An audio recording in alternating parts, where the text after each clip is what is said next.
Hello students, हम कर रहे हैं deductions from gross total income. Last video में हमने सेक्शन 80 सीसीई तक की डिडक्शंस को किया था। आई होप आप सबने वो अच्छे से समझ ली होंगी।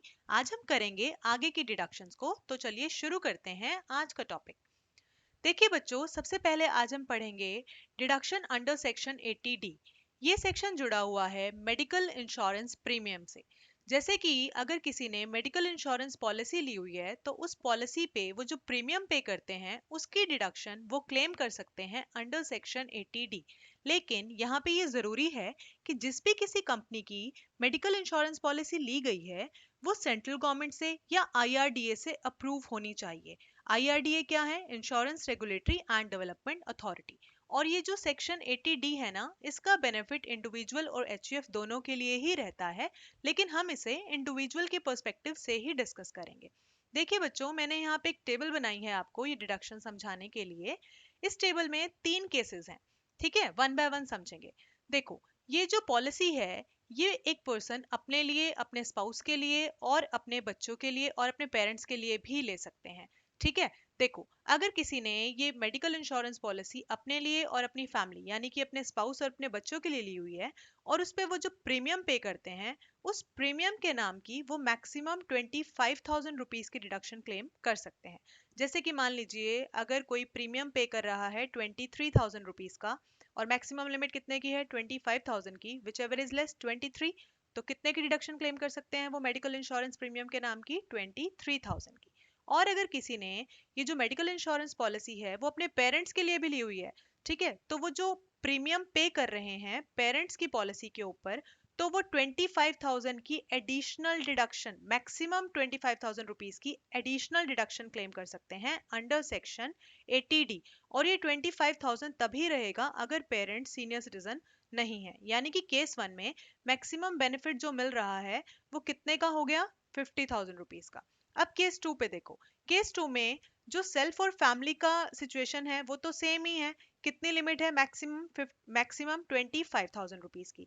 ठीक है, लेकिन यहाँ पे पेरेंट्स के लिए सिचुएशन चेंज हो जाती है। अगर देखिए पेरेंट्स क्या है? सीनियर सिटीजन है, तो उनकी जो लिमिट है, मैक्सिमम लिमिट है, वो 25,000 से इंक्रीज करके कितनी कर दी गई है? 50,000। यानी कि केस टू में मैक्सिमम बेनिफिट कितने का लिया जा सकता है? 75,000 रुपीज का मैक्सिमम बेनिफिट लिया जा सकता है। अब केस थ्री देखिए। केस थ्री में मान लीजिए अगर कोई खुद ही सीनियर सिटीजन है तो उसके पेरेंट्स ऑब्वियसली सीनियर या सुपर सीनियर सिटीजन होंगे। तो यहाँ पे दोनों के लिए ही लिमिट 25,000 से कितनी हो गई? 50,000 एंड 50,000। तो यानी कि केस थ्री में जो मैक्सिमम बेनिफिट लिया जा सकता है वो कितने का लिया जा सकता है? 1 लाख रुपीज का। लेकिन यहाँ पे आपको एक चीज ये ध्यान रखनी है कि जो प्रीमियम के नाम की आप डिडक्शन लेने की सोच रहे हैं, अगर आपने वो प्रीमियम कैश में पे किया होगा तो आपको उसकी डिडक्शन नहीं मिलेगी। ठीक, आपको जरूरी है डिडक्शन लेने के लिए कि आपने उसे किसी दूसरे मोड से पे किया हो। अब देखिए 80D में ही हमारे पास एक नया पॉइंट आता है, वो है प्रिवेंटिव हेल्थ चेकअप का। प्रिवेंटिव हेल्थ चेकअप जुड़ा हुआ है आपके टाइमली हेल्थ चेकअप से। ठीक है, जैसे कि मान लीजिए आप अपनी फैमिली मेंबर्स का, जिसमें स्पाउस, बच्चे, पेरेंट्स, उनका टाइमली हेल्थ चेकअप कराते रहिए ताकि अगर कोई प्रॉब्लम है, कोई डिसीज है तो उसका अर्ली डिटेक्शन हो सके। तो इसके नाम का आप मैक्सिमम 5,000 रुपीज का डिडक्शन क्लेम कर सकते हैं। और यहाँ पे पेमेंट कैश में ही होनी चाहिए, पेमेंट कैश में नहीं होनी चाहिए ऐसी भी कोई कंडीशन नहीं है। ठीक है, यहाँ पे आपकी जो पेमेंट है प्रिवेंटिव हेल्थ चेकअप की, ये कैश में भी हो सकती है। और यहाँ पे आपको क्या ध्यान रखना है कि ये जो 5,000 रुपीज की जो मैक्सिमम अमाउंट है ना, ये आपकी, ये जो 25,000 रुपए की और ये जो 50,000 की लिमिट है ना, इसी के ही अंदर काउंट होता है। क्या मतलब इस बात का? देखिए, मान लीजिए अगर आपने अपने लिए जो मेडिकल इंश्योरेंस पॉलिसी ली हुई है आप उस पर 23,000 का प्रीमियम पे करते हैं। ठीक है, और आपने प्रिवेंटिव हेल्थ चेकअप पे 3,000 रुपीज खर्च किए, तो यहाँ पे टोटल कितना हुआ? 26,000। लेकिन मैक्सिमम लिमिट कितने की है? 25,000 की ना। तो आप कितने का डिडक्शन क्लेम कर सकते हो? 25,000 रुपीज का मैक्सिमम। यहाँ पे देखो एक और चीज है समझने वाली। जैसे कि मान लीजिए कोई सीनियर सिटीजन है और उनके पास ना तो कोई मेडिकल पॉलिसी है, और ठीक है, और उनके मेडिकल के खर्चे हैं, तो वो अपने उन खर्चों के नाम की, मेडिकल एक्सपेंसेस के नाम की डिडक्शन क्लेम कर सकते हैं मैक्सिमम 50,000 रुपीज तक की। ठीक है, आगे चलते हैं। देखिए, अगली जो डिडक्शन है वो आती है हमारी अंडर सेक्शन डबल डी। देखिए बच्चों, डबल डी की जो डिडक्शन है वो मिलती है रेजिडेंट इंडिविजुअल और एचजीएफ को, लेकिन हम इसे इंडिविजुअल के पॉइंट से ही कंसीडर करेंगे। और ये डिडक्शन जुड़ी किससे हुई है? देखिए ये डिडक्शन जुड़ी हुई है maintenance and medical treatment of disabled dependent. आप यहाँ पे डीडी से याद रखिएगा, डिसेबल्ड डिपेंडेंट। ठीक है, यहाँ पे समझते हैं पहले कि डिपेंडेंट कौन होगा। देखिए डिपेंडेंट कौन होगा? स्पाउस हो सकते हैं, brothers and sisters, children, parents. ठीक है, डिपेंडेंट कोई भी हो सकता है यहाँ पे, लेकिन जरूरी है कि वो क्या हो? डिसेबल्ड हो। और अगर कोई इंडिविजुअल डिसेबल्ड डिपेंडेंट के लिए खर्च कर रहे हैं, देखिए खर्च कहाँ कर रहे हैं? उनके मेडिकल ट्रीटमेंट, ट्रेनिंग या रिहैबिलिटेशन पे। आसान समझो, शब्दों में समझिए, उनके मेडिकल से जुड़े हुए खर्चों को बियर कर रहे हैं, उनके रख रखाव, उनकी देखभाल पे खर्च कर रहे हैं। ठीक है, और अगर इंडिविजुअल ने डिसेबल डिपेंडेंट के लिए किसी अप्रूव्ड स्कीम में इन्वेस्ट किया हुआ है, वो अप्रूव्ड स्कीम किसी स्पेसिफाइड कंपनी की होनी चाहिए, जैसे एलआईसी की हो सकती है, किसी दूसरी कंपनी की हो सकती है। ठीक है, अब देखिए इस अप्रूव्ड स्कीम में इन्वेस्ट करने का फायदा क्या है? जैसे कि अगर इंडिविजुअल को कुछ हो जाता है कल को, तो इस स्कीम में जितना भी पैसा डिपॉजिट हुआ होगा, तो वो किसको मिल जाएगा? डिसेबल्ड पर्सन को मिल जाएगा, डिसेबल्ड डिपेंडेंट को मिल जाएगा, ताकि वो अपना रख रखाव कर सके। लेकिन यहाँ पे ये जरूरी है कि जो डिसेबल्ड डिपेंडेंट है ना, ये पूरी तरीके से अपने मेंटेनेंस के लिए इंडिविजुअल पे ही डिपेंड करते हो, ये बात जरूरी है। अब यहाँ पे पॉइंट ये रेज होता है कि डिडक्शन मिलेगी कितनी। देखो बच्चों, यहाँ पे आपका खर्चा कितना भी क्यों ना हो रहा हो, उसका डिडक्शन के अमाउंट से कोई भी लेना देना नहीं है। डिडक्शन जो आपको मिलेगी वो मिलेगी या तो 75,000 की या फिर 1,25,500 की। ठीक है, देखिए डिसेबल्ड के लिए है 75,000 और सीवियरली डिसेबल के लिए है 1,25,500। तो यहाँ पे ये समझना जरूरी है कि डिसेबल्ड की कैटेगरी में कौन आएगा और सीवियरली डिसेबल्ड हम किसे कहेंगे। अगर किसी की तकलीफ 40% से 40% या 40% से क्या है? ज्यादा है, और 80% से क्या है? कम है, तो हम उसे कहेंगे कि डिसेबल्ड कैटेगरी में है, और उसके लिए 75,000 की डिडक्शन क्लेम की जा सकती है। लेकिन अगर जो किसी की प्रॉब्लम है वो 80% या उससे क्या है? ज्यादा है, तो वो सीवियरली डिसेबल कैटेगरी में आएंगे, और उनके लिए 1,25,000 की डिडक्शन क्लेम की जा सकती है। ठीक है, लेकिन यहाँ पे डिडक्शन क्लेम करने के लिए ये जरूरी है कि इंडिविजुअल डिसेबल डिपेंडेंट का एक मेडिकल सर्टिफिकेट भी सबमिट कराएंगे। और यहाँ पे एक और चीज जरूरी है कि जो डिसेबल डिपेंडेंट है, इन्होंने अंडर सेक्शन 80U कोई भी डिडक्शन क्लेम ना की हो। ठीक है, इसी 80D को और 80DD को अब हम एक एग्जाम्पल के थ्रू समझते हैं। देखिए, जैसे कि एक पर्सन है और इन्होंने मेडिकल इंश्योरेंस पॉलिसी ली हुई है अपने और अपनी वाइफ के लिए, और इसके लिए वो प्रीमियम पे कर रहे हैं 30,000। अब देखिए वहां पे हमने डिस्कस किया था कि सेल्फ और फैमिली के लिए मैक्सिमम प्रीमियम की हम डिडक्शन क्लेम कर सकते हैं 25,000 की। यहाँ पे ये कितना प्रीमियम पे कर रहे हैं? 30,000। तो हम इन्हें अंडर सेक्शन 80D कितने की डिडक्शन देंगे? सिर्फ 25,000 की। केस 2 देखिए, डिपेंडेंट सिस्टर है और वो क्या है? Totally blind. टोटली ब्लाइंड यानी कि वो क्या हो गए? ठीक है, क्या हो गए यहाँ पे? वो सीवियरली डिसेबल। ठीक है, क्या हो गए? Severely disable. तो ये केस क्या हो गया? डिसेबल्ड डिपेंडेंट का यहाँ पे केस हो गया। ठीक है, आगे देखते हैं क्या कहता है।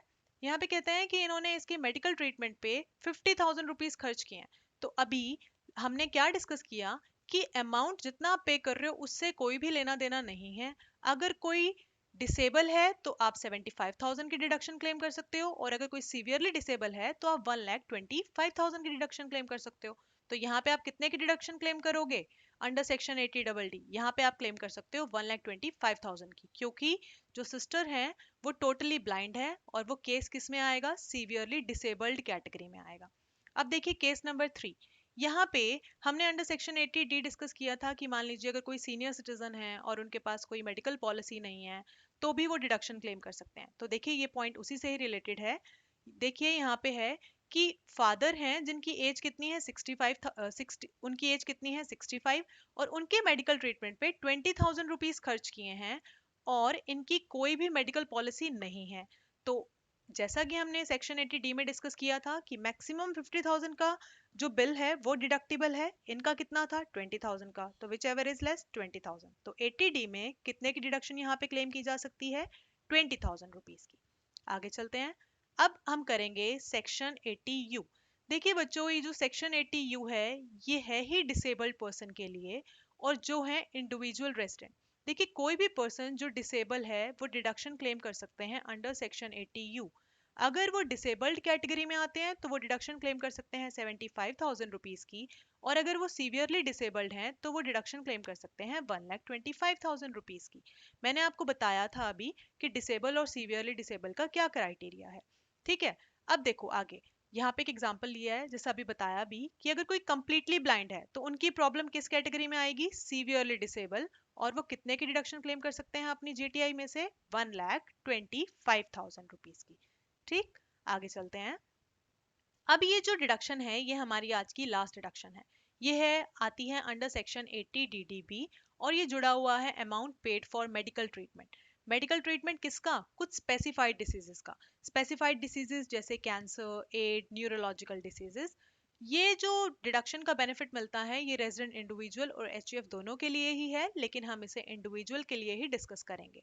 देखिए, अब ये जो मेडिकल ट्रीटमेंट का खर्चा है और जिसकी हमें छूट मिलती है वो हम किस किस के लिए क्लेम कर सकते हैं, वो हम क्लेम कर सकते हैं सेल्फ और डिपेंडेंट के लिए। डिपेंडेंट कौन होगा यहाँ पे, डिपेंडेंट स्पाउस, बच्चे, पेरेंट्स, भाई बहन, कोई भी हो सकता है।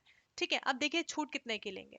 छूट हम लेंगे जितना हमने खर्च किया और ₹40,000 विच एवर इज लेस, और अगर कोई सीनियर सिटीजन या सुपर सीनियर सिटीजन है तो उस केस में ये लिमिट इंक्रीज हो जाएगी, कितनी, 1 लाख, यानी कि हो जाएगा अमाउंट पेड और ₹1 lakh which ever is less.